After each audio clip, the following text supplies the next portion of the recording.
Hey guys, and welcome back to another vlog.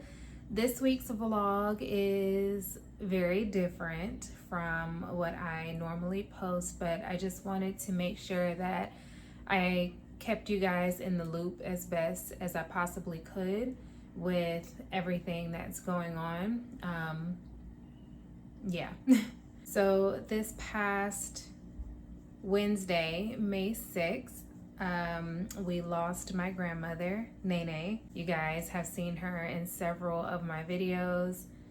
You guys have commented on her and, her well-being, her personality and her style, and even when she wasn't feeling well, you guys always had such good positive things to say. And I made sure that I told her and shared with her all of the comments that you guys made for her. So she was able to take in all of that.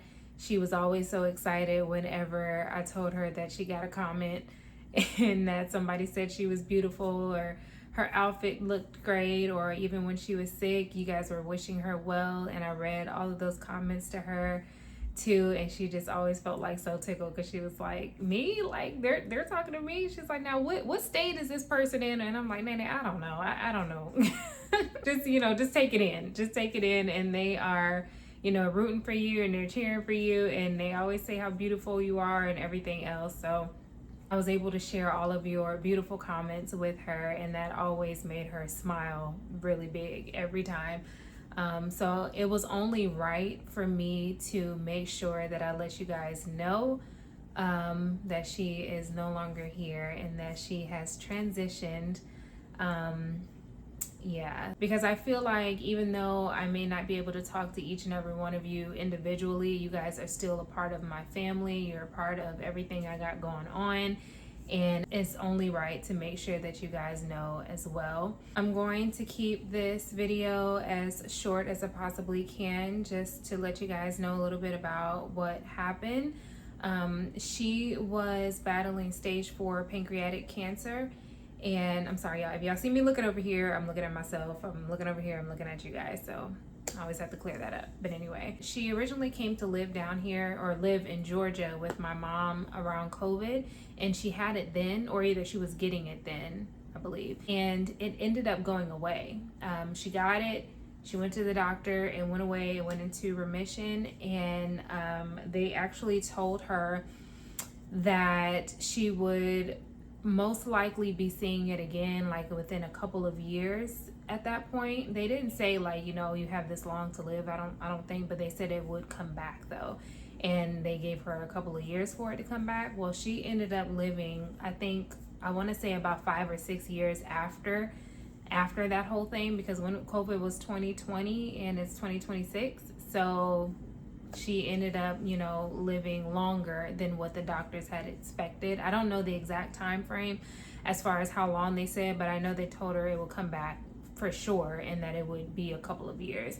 So she ended up outliving what the doctors had told her, which was a blessing within itself.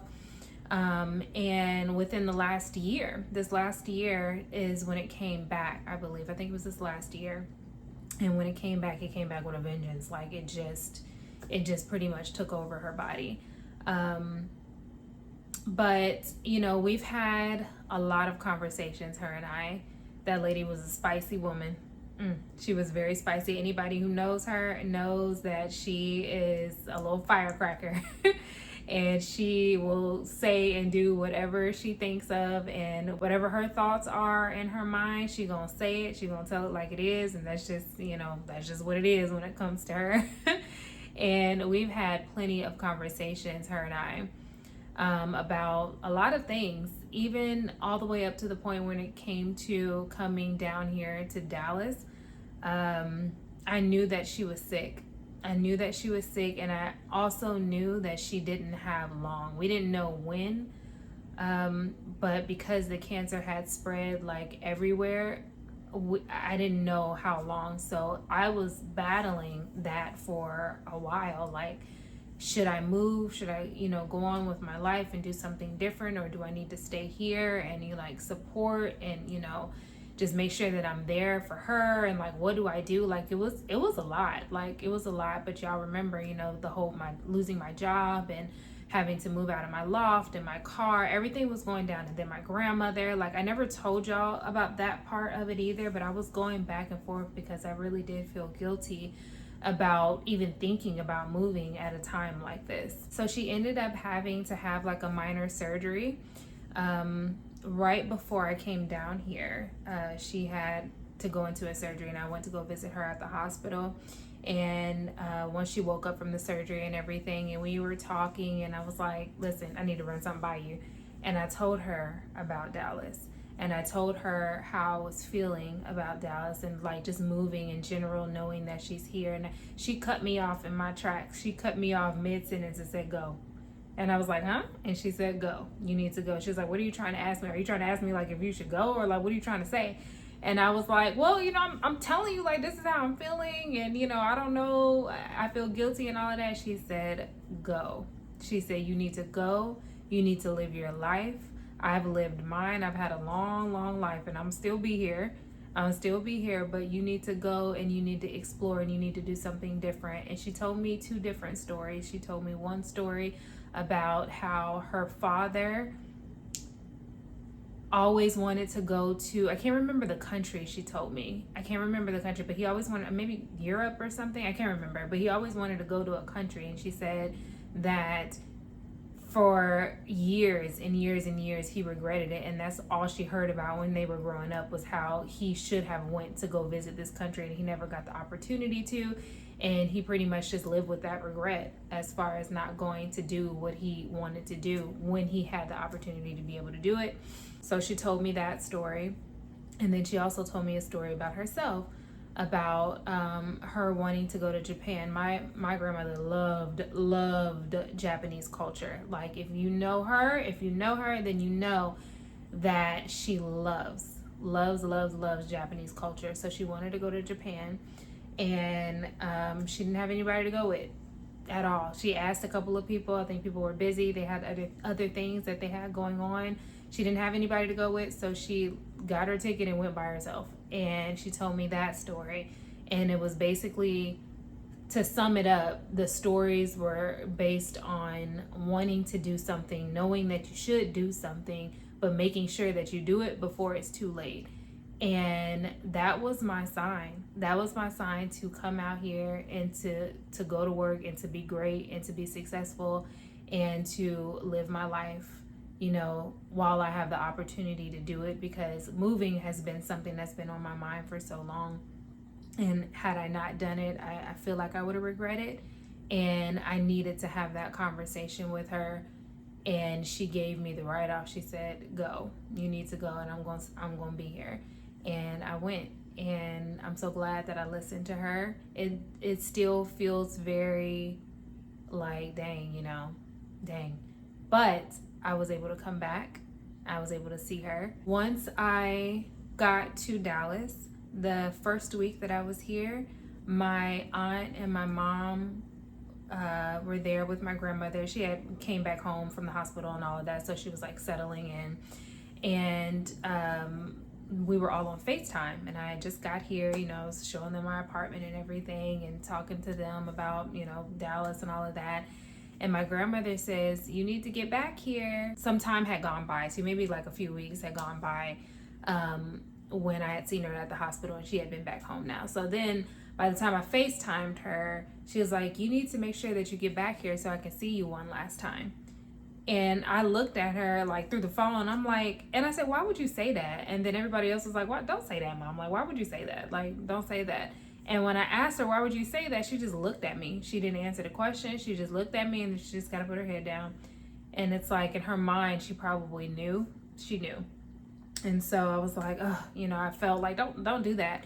So I did end up going to see her. I was like, I need to come and see her again, because we don't know how much time she's going to have. So fast forward, when I went to come get all of my furniture, my bed and everything from Georgia, just 2 weeks ago, I went to go see her, and she was asleep. And I was like, and I tried to wake her up, and I was like, Nene, you know, I'm here, like, Nene. And, you know, I'm trying to wake her up or whatever, but she was knocked out. And I felt so bad. And it was already late. So I was like, I'm not going to wake her up. I don't want to wake her up. I'm just going to let her rest. And me and my brother were going to leave out early that morning anyway.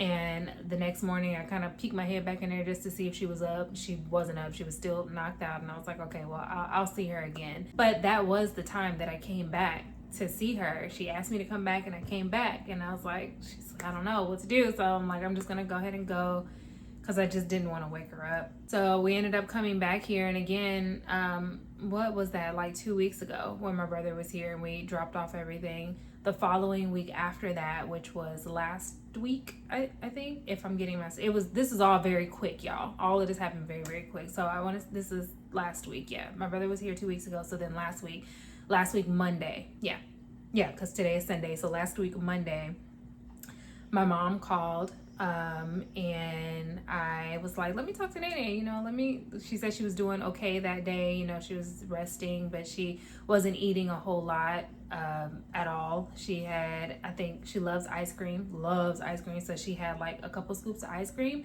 and that was it. She didn't want anything else. And in my mind, I'm thinking, okay, so she's not eating anymore. You know, she was just kind of going down. Well, I told my mom, I was like, FaceTime me so that I could see her. I want to be able to, you know, and, she did. And my grandmother, like, she looked at me. She had enough energy to throw up her hand and wave. She's like, hey, Shaylin. And I was like, hey, Nene. She wasn't doing good at all. Like, she didn't look good. She, like, in the matter of time, even from the week prior to that, when I had seen her sleeping, to when I had seen her that day, she looked different. She had lost a lot of weight. And I was like, hey, Nene. And I told her I loved her. And she's like, I love you too. All she could do was whisper. She's like, I love you too. And then after that, she says, I'm waiting for you. I'm waiting for you. As if the first time when she told me to come down, like, you still ain't came down here yet? But I did. She was asleep. And that's the way that she said it. She was like, I'm waiting for you. And she kind of did her head like that, like, hello. Like, that's how she did it. And I said, all right, Dana. I said, okay. Okay. And I told her, I said, I was here last week. And my mom told her, she was like, she seen you last week. And she just looked at me as if, I don't know, she didn't believe me. I don't know. She just kind of looked at me. And then she kind of like went back to sleep. So I was like, oh my God. Like, after that phone call, I was like, there's no way. There's no way. I have to be able to make some type of arrangement to be able to come and see her again while she's awake. And so, that was on a Monday. I was like, I'm just gonna go Tuesday. I didn't end up getting a ticket on Tuesday, but I got one for Wednesday, which was May 6th. So I got a ticket early in the morning. My mom and them did not know I was coming. I just kind of surprised her to be down there. And I was able to sit with her all day. Like, all day. I just sat next to her in her room. I had made it there. I had seen her. All she was doing was sleeping. She didn't do anything else but sleep. When I got there, you know, I tried to wake her up again. But this was different because the first time when I tried to wake her up a couple of weeks ago when I was there, she moved around and I was like, oh, I don't want to wake her up like that. She was kind of moving around like she was about to wake up, but I knew she was going to be tired. This time, when I was trying to wake her up, I was really trying to wake her up and she wouldn't wake up at all. She was in a very deep coma-like sleep. Like, she was in a coma. That's what it seemed like. Very deep. I was shaking her and I'm like, Nene, I'm here. Like, I'm making all kind of noises and everything. I'm all excited. I'm like, I'm here, Nene, because I really wanted her to see that I had made it. And she wouldn't wake up at all. Like, she didn't flinch. All she was doing was pretty much snoring. She was just in a very, very deep, heavy sleep. So I just sat there, you know, pretty much all day. I got there really, really early in the morning and then just sat there all day with her. And during that time, all my family and everybody was able to call in and FaceTime and you know, say what they needed to say to her. The hospice nurse had told us that based off of the signs that she was seeing with how she looks and how her skin looks and all of that, that she didn't have long. She told us that she had hours to a day is what the hospice nurse told us. And so again, during that time, you know, my mom was making all the calls and my cousins and uncles, her other kids, you know, it's 4 of them total. So the boys called in, everybody was calling in and saying their goodbyes. I'm not about to get choked up because I was like, I'm not about to cry on this camera. Hold on. Yeah, so everybody was saying their goodbyes, and that was just the thing. Everybody was saying what they need to say to her. And I never really believed. I know people would say it all the time. They say that your hearing is the last to go. And I was always like, who really knows that? Because like, unless you're the one that's laying there, like, who really knows? And I know they've done like all of these tests and everything, and they say that the hearing is the last to go. So make sure you're talking to your loved ones when they're in that state, because they can hear you. And I always just kind of been on the fence, skeptical about stuff like that, until at one point I was standing over her bed. I was like, Nene, if you can hear me, squeeze my hand. And now, mind you, she's not doing anything. All she's doing is sleeping. All she's doing is in a deep, heavy sleep. She hasn't flinched. She hasn't moved. She hasn't switched positions, turned her head. She hadn't done anything. She's been laying in the same spot, just knocked out sleep. And I was holding her hand like this. And I'm like, let's say this is her hand and this is my hand. And I'm like, Nene, if you can hear me, squeeze my hand. Squeeze my hand. If you can hear me, because they said that you can hear. So if you can hear, squeeze my hand. She didn't do anything. And I was like, dang, I don't. And to me, that was confirmation. I was like, they can't hear. They're not going to be able to hear.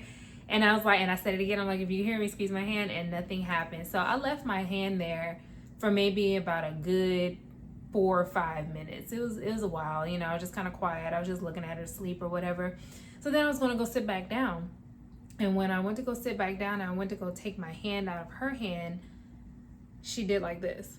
Like she poked it a little. And I looked at it and I looked at her. She's still asleep. And I'm like, nah. I know that was a nerve. Like, that was a nerve. I'm pulling my hand out of hers like it's a nerve. Like, nah. So I go to do it again. She did like that again. Pressure. And I said, Nene? And I'm like, can you hear me? And I did it again. And she did it again. She did it 4 times, y'all. She did it 4 times. She did like that again. She couldn't squeeze it. She didn't have strength enough to be able to squeeze it. She didn't, but she did like that. And I said, Nene, you can hear me. Like, you can hear me. And that moment, like, I felt like I needed to just tell her stuff. Like, I was like, Nene, your hair looked good. She was the type of person, she was always worried about her hair, always worried about what she looked like. She always needed to make sure that she had on her best. I said, Nene, you got on this floral gown, like, you looking good. Like, I just slicked your hair back. You're not going to go out like that. I started telling her that because I know that those were the things that were important to her. And I'm like, I just want to let you know your nails look good. Like, stuff is looking good. I told her that I'm going to go on and be successful. I'm in Dallas. Like, I'm going to get married. She really wanted me to find a man. She was really big on that. She was like, you need to find like somebody, and like, you don't want to date anybody and all of that. So I told her, I'm like, I'm going to work real hard. I'm going to like try to get married again. And like, I just was telling her a whole bunch of stuff because I was like, I didn't think she could hear me. I told her I loved her. And it was just crazy. Like, I in my mind, I'm thinking I'm a believer now, because I never believed when I heard stuff like that. Like, when I heard that they could hear the things that you're saying, I never believed that. But she heard me, and she did this 4 times. And it wasn't a nerve, because every time I tried to pull my hand out is when she did it. So I was like, oh girl. And then also too, at one point prior to the whole hand thing and all that, my uncles, which is her 2 sons, they were saying something to her, and then my family all got on FaceTime, and they were like a big group, almost like a Zoom call, and it was like all of them on there, and they were telling her that they loved her, all my cousins and everybody. And she had flinched her mouth, like her mouth kind of flinched, like she was trying to say something back. And I'm sure she was probably saying like, I love y'all too, and all of that. Like, she had flinched. And I just was like, I became a believer after that, because I didn't know. I didn't know that was going to happen. And I'll cherish that moment forever. So finally, in her last hours, it was evening by that point. It was around 7:50, 8 o'clock. It was just me and her in there. Telling you, I had been in there all day. Like, I felt like I just couldn't leave. I didn't want to leave. I wanted to be there in case something happened. She wanted me there. She said she was waiting on me, and I'm like, I need her to know that I'm here. I needed her to know. But when she squeezed my hand or when she poked my hand, I knew that she knew that I had made it. So that is always going to sit well with me, to know that she didn't say, I'm waiting on you, like as if, how come you never came? But in those final hours, my mom had came in with one last cousin that needed to say something. And my grandmother at that time had stopped breathing, and for about 10 or 15 seconds, for a long time. And I was like, oh my gosh. So when my mom came back in, I was kind of waving her off, because I didn't know. I didn't want her to just like walk into it. She's on the phone and, hey mom, like somebody wants to say something to you. I didn't know. But when I looked back down, she was breathing again. And so I looked at my mom. She didn't really know what was going on because she was on the phone. And she was like, no, she wants to say something too. And I said, okay, yeah. So my cousin, which is also another one of her grandkids, said her final goodbyes, and she was saying what she needed to say to her, told her she loved her. And I was just watching my grandmother, she was taking really deep breaths. And, the last thing that my cousin said was like, I love you and you'll always be my grandmother. And my mom walked out of the room and she's like, hey, that's so good, because she can hear you. And, my mom was just kind of talking to her a little bit, and she walked out. And I looked down at my grandmother, and she started breathing like kind of heavy, but slowly. And then she opened her eyes, and I looked over at her, and now she hadn't opened her eyes since I've been there. My mom said she had been asleep for about 2 days. That was the second day that she had been asleep for 2 days straight. And she opened her eyes. She turned her head. She looked all around the room. And I said, Nene. And I'm like, she's waking up. So, and it really, she was alert. She was waking up. And I'm like, you're awake. Like, what's going on? Like, you're awake. And she looked all around the room. She looked up. And then she closed her eyes. She took her final breaths, last 2 breaths with me next to her. And then she went to sleep. And she went to sleep for good after that. And I was just like, Nene, like, the moment, it was just me and her in the room. Like, it was just me and her. And I really am a strong believer of things. Hold on, y'all. I am a firm believer of things happening exactly the way that they are supposed to happen. Things in alignment and all of that. I really am. I think we were all exactly where we needed to be at the time we needed to be in. And things happened exactly the way that they were supposed to. And I got there at the right time. It's crazy that I talked to her on Monday. Those were her last words to me, is that I was waiting on you. Tuesday, I couldn't make it. Wednesday was there. And she passed that night, and it was just me and her. I will always cherish that moment. My mom was close. It wasn't like, people were close. My brother, my stepfather, everybody was close in the house. But it was just me and her there, and I was holding her hand, and I saw her take her final, look around, and that look that she had was peace. It just seemed like it was just so peaceful. She wasn't in pain. She had adjusted her facial expression to where she was like, she wasn't asleep. She had closed her mouth. She wasn't asleep at all. She just looked peaceful. And I was like, Nene, like, and it surprised me because I thought she was gonna say something, and I'm like, girl, like she just woke up. She just woke up like, whoo, I've been asleep for a long time. That's how it looked. She looked refreshed. That's how it looked. In those final moments, she looked super refreshed, and like she woke up and like she was gonna have something to say, but she just looked around, like, look, and then that was it. And she took her final breaths, and me being there, that's going to always be something that I carry with me. And I'm so glad that things worked out the way that they did. And I'm so glad that I made it when I did. And I love my grandmother. It's been a long time.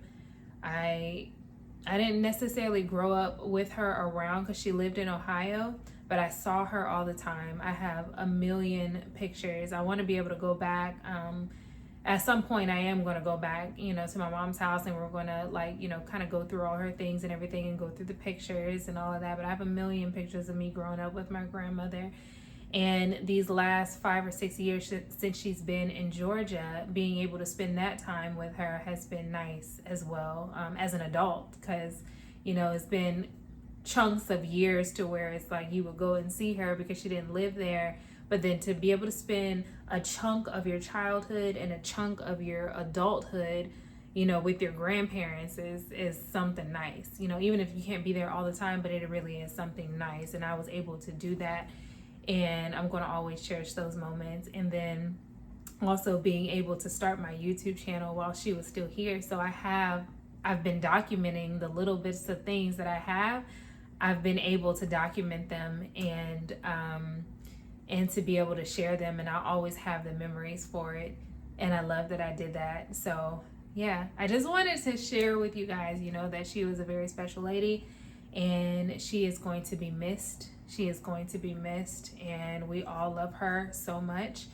And yeah, so I'm going to be smiling and I'm going to be happy, because the one thing that she did not want people to be sad. She didn't want people to be crying. She didn't want a funeral. Y'all, she does not want a funeral whatsoever. I'm telling you, that lady was feisty. So she was very, very clear and very set on people not being sad, not crying, and not having a funeral. So I want to always make sure that when I'm talking about her, I am, uplifted and just like encouraging and talking about the good times and, the laughter and the times we drank together and, got mad at each other and, and irritated, and I done left and stormed off, and the times that we done cracked up laughing. Like, I want to think about all of those good times in such a positive light, and leave it at that. So I'm going to end this video with just a couple of clips from her. Most of them that you guys will see were like little YouTube clips that I had here in past videos.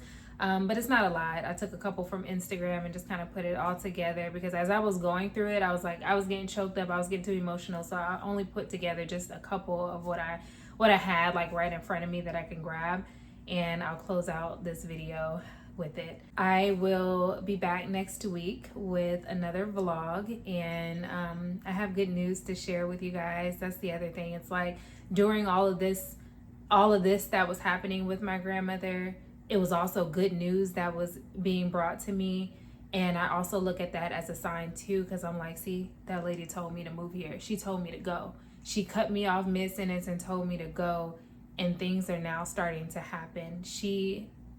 Even though she's not physically here anymore, she gave me that okay to be able to go and live my life, because I don't know what's going to come out of it. And as she's not here, it's like my new beginnings are growing. And it was around the same exact time that we were losing her. So it's my mind is just blown at how things are happening right now. And whew, yeah, so that's all I'm gonna say about that. I love y'all so much. Thank y'all so much for watching. If you made it to the end, thank you so much. Stay tuned for these next couple of clips that I've put together just in memory of her. And I hope you guys enjoyed it. Thank y'all so much, and I'll see you in the next vlog. Bye. The moment I wake up, before you put on your makeup, I say a little prayer for you. You're combing your hair now and wondering what dress to wear now. I say a little prayer for you. Forever and ever, you stay in my heart, and I will love you forever and ever. We never will part. Oh, how I love you together. Together is how it must be. To live without you would only mean heartbreak for me. Oh, that's a bit when you smoking a joint. Oh. Yeah. I run to the bus, dear.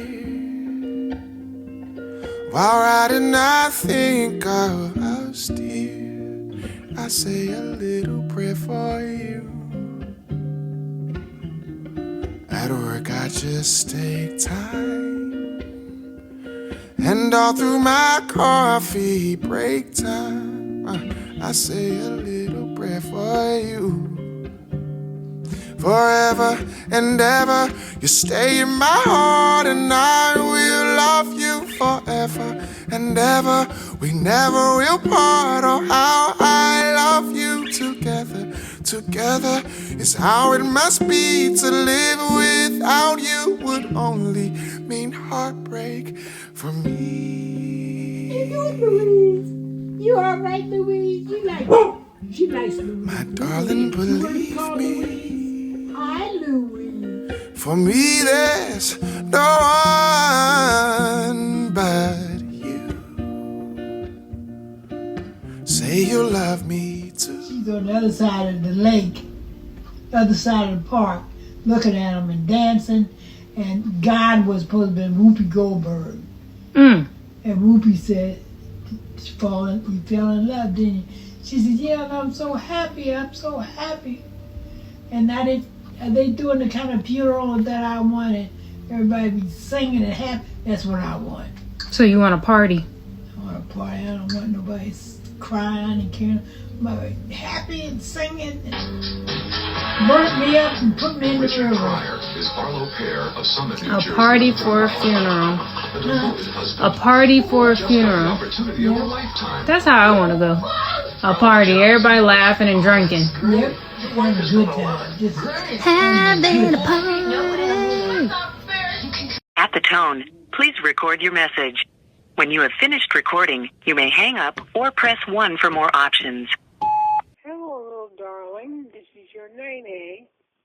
How are you feeling? I hope you're okay. So you must be all right out running the street, or are you off work yet? Well, I just wanted to call and see how you're feeling. Call me when you have time. I love you. Bye-bye.